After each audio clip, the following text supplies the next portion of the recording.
Salut les collectionneurs. Sur la chaîne, on vous parle de plus en plus d'investissement et en particulier dans Pokémon. Intéressons-nous maintenant au cas particulier de est-ce toujours intéressant de garder des coffrets scellés. Ici, on va prendre comme exemple le coffret Lanceorien qui est sorti dans le cadre de la collection Pokémon 25 ans, donc en 2021. Son prix de vente initial était aux alentours de 19,99€ et en 3 ans, il est monté jusqu'à 36€. Contrairement à d'autres coffrets comme le Dracofeu, eh bien sa valeur n'a pas énormément augmenté. Surtout que la collection est très appréciée et il y a de très très belles cartes comme celle que vous voyez apparaître à l'écran, dont la valeur unitaire peut dépasser la valeur seule de ce coffret, et avec les spéculations, normalement le prix des cartes continuera à augmenter et toujours à valoir plus que le prix du coffret scellé.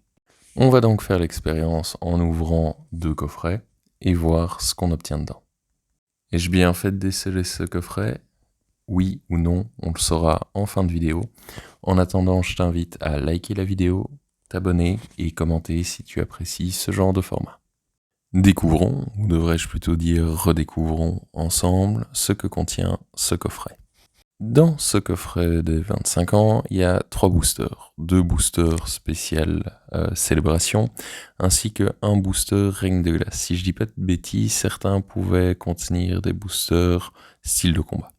Il y a bien entendu la carte promotionnelle Lanceoria en format mini, mais aussi en format jumbo.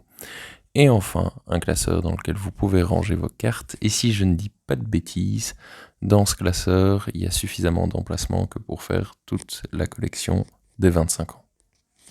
Commençons sans plus tarder par le booster Règne de Glace. Il peut y avoir de très très belles cartes qui, elles aussi, elles seules, peuvent valoir plusieurs centaines d'euros.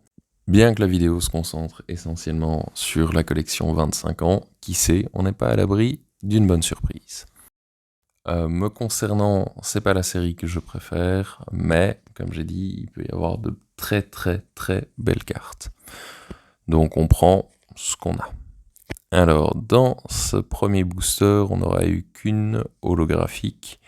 Ça reste un hit, d'autant plus dans les collections avant Écarlate et Violette.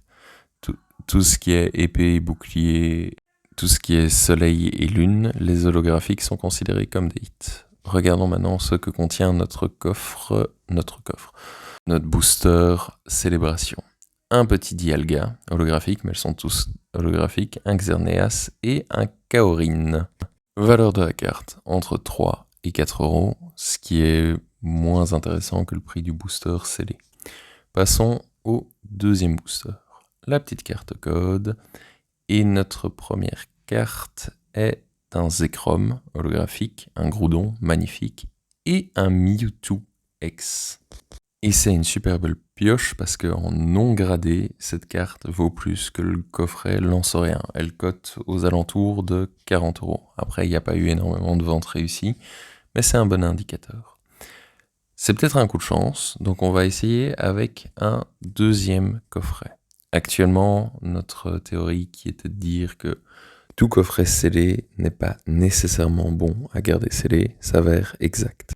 En tous les cas, avec celui-là, on a un meilleur retour sur investissement en ayant ouvert nos boosters que en les ayant gardés fermés. En plus de ça, là j'ai juste considéré le prix des cartes. On peut vendre les jetons, on peut vendre les classeurs, donc c'est autant de petites ventes supplémentaires qui nous permettra de dépasser la valeur du coffret en CD. Booster Ring de glace, énergie eau. Ah non. C'était une énergie obscure. On a un Chapotus, un Arrosard, Dylan, Phantominus, Coxy, Porygon, Sucroquin, Farfuret, Lolo et un Mangriffe en rare non holographique.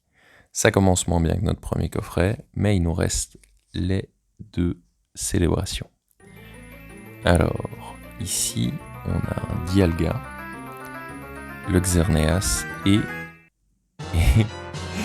on a un Octali Star. Voilà, rien que cette carte rembourse les 2 coffrets et bien au-delà, elle est magnifique. Je pense qu'elle partira en gradation. Je suis hyper content. Je l'avais tiré en anglais, mais pas en français. Donc, très, très, très satisfait du résultat. Ce deuxième booster, même pas besoin de l'ouvrir. On est déjà rentable, mais continuons l'expérience. Et là, on a une sorte de reprint d'une ancienne carte, c'est un mélo. Elle se vend aux alentours de 5 €, alors que le prix de vente de la Noctali se situe entre 70 et 90 €. Voilà qui confirme mes dires, tout coffret n'est pas bon à garder à sceller, ça dépend de la valeur des cartes de la série, mais aussi du potentiel du coffret. Un Dracofeuse se vendra mieux qu'un Lance-Rien. Like, partage et abonne-toi. Ciao.